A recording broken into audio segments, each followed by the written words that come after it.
देखिए, राहुल गांधी जी का one point agenda है कि बिना मुंह धोए मोदी जी को कोसना। सुबह उठ करके हाथ मुंह धोए बिना मोदी जी को गाली देना शुरू कर देते हैं। और जो आदमी, जिस व्यक्ति को ये नहीं पता कि अपना झूठा पानी अपने सर पे नहीं डाला जाता, वो आदमी नरेंद्र मोदी जी के ऊपर इस तरह की टिप्पणियां करते हैं।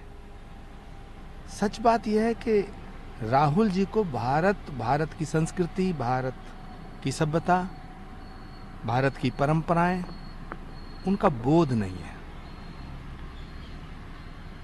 विदेशी परिवेश में पले बढ़े राहुल गांधी जी को पहले भारत को जानना होगा, उसके बाद भारत के प्रधानमंत्री पर बोलने का प्रयास करें। अखिलेश यादव कह रहे हैं कि जो लोग हम लोगों को शहजादा कहते हैं वो घबराए हुए लोग हैं और इस बार जो दो शहजादे हैं वो इनको मात देने का काम करेंगे। यादव जी को शहजादा नहीं कहना चाहिए। सच मायने में तो जिस तरह औरंगजेब ने अपने बाप शाहजहां को जेल में डाला था, और भारत का नहीं दुनिया का इतिहास गवाह है, उन्हें शहजादे की जगह औरंगजेब कहना चाहिए।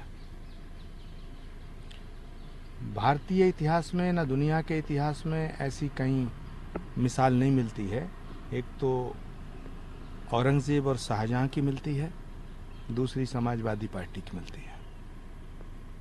शर्मसार किया है उन्होंने रिश्तों को। कांग्रेस के नेताओं के द्वारा अब कहा जा रहा है कि प्रधानमंत्री 400 पार का नारा अब नहीं दे रहे हैं। उनको एहसास हो गया कि 400 पार नहीं हो रहा है। इस श्रृंखला में प्रियंका गांधी का भी नाम शामिल है, वो भी इस बात का जिक्र कर रही है। 4 तारीख 400 पार,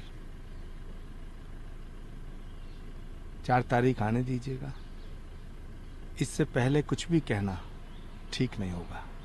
प्रधानमंत्री पश्चिम बंगाल के दौरे पर थे। उन्होंने कहा कि टीएमसी संघर्ष कर रही है आज पश्चिम बंगाल में, इसीलिए बीजेपी के नेताओं की गिरफ्तारी की जा रही है। सीटों की भी जिक्र किया कि विधानसभा में हम लोग कमजोर थे, पर किस तरीके से मजबूत होकर भारतीय जनता पार्टी जो है बंगाल में उभरी है।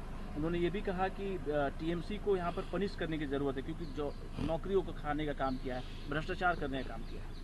और मुझे लगता है 2024 के इस लोकसभा चुनाव में वेस्ट बंगाल भारतीय जनता पार्टी के लिए संजीवनी का काम करेगा। वेस्ट बंगाल में हिंदुत्व जागृत हो चुका है, और जब हिंदुत्व जागृत होता है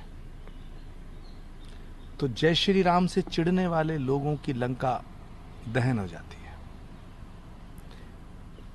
ममता दीदी के प्रति मेरी बड़ी सहानुभूति है, हमेशा रही है, लेकिन इस बार टीएमसी का बोरिया बिस्तरा बंगाल की जनता ने बांधने का फैसला कर लिया है। ममता जी अपने जीवन की सबसे बड़ी क्राइसिस से गुजर रही हैं, और 4 जून के बाद टीएमसी कई भागों में विभाजित हो जाएगी।